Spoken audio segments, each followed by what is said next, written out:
ქართველ ხალხს ასოცირების ხელშეკრულების ხელმოწერა მიულოცა საქართველოში ამერიკის ელჩმა. რიჩარდ ნორლანდმა ყურადღება საქართველოს ევროპულ ოჯახთან დაახლოების მნიშვნელობაზე გაამახვილა. მისივე განმარტებით ასოცირების ხელშეკრულება გააძლიერებს საქართველოს კულტურულ, ეკონომიკურ, საგანმანათლებლო კავშირებს ევროპის ქვეყნებთან.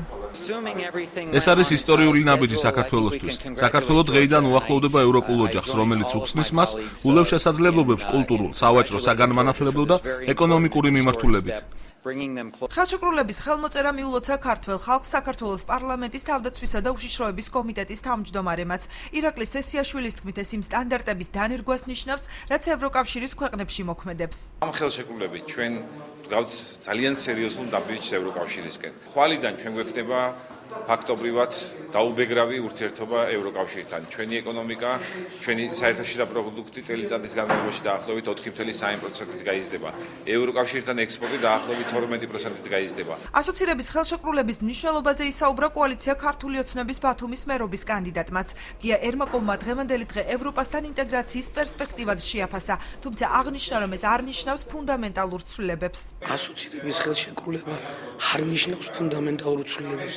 ეს კიდევ ერთხელ ერთ-ერთი შანსი არის საქართველოსი ევროინტეგრაციის, რაც ჩვენ უამრავ დადებითს მოგვიტანს. მიუხედავად იმისა, რომ ეს არ ნიშნავს იმას, რომ ჩვენს თვითმყოფადობაზე, ჩვენს ეროვნულობაზე ამან რაიმეზე მოქმედება გამოიწვიოს.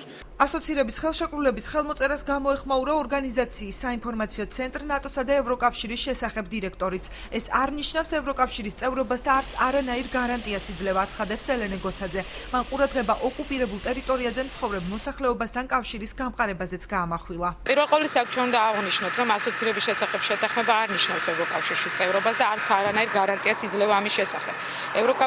ევროკავშირთან ასოცირებული შეთანხმების ხელმოწერა ჩვენ გვამზადებს შემდეგი ნაბიჯებისათვის და ამ პროცესის წარმატებით განხორციელება, რა თქმა უნდა, საბოლოოდ მიგვიყვანს ევროკავშირში გაწევრიანებამდე. აუცილებლად უნდა გავრცელდეს, უნდა აღდგეს ხალხთა შორის კონტაქტი, ნდობა, დიალოგი და ეს პროცესი იქნება გადამდები. სწორედ ამისთვის გვჭირდება ჩვენ არა მარტო ევროკავშირი, ასევე ნატო და სხვა საერთაშორისო ორგანიზაციები, რომლებიც ჩვენს უსაფრთხოებას უფრო ამაღლებენ, უფრო გარანტირებული გახდება ჩვენი უსაფრთხოება.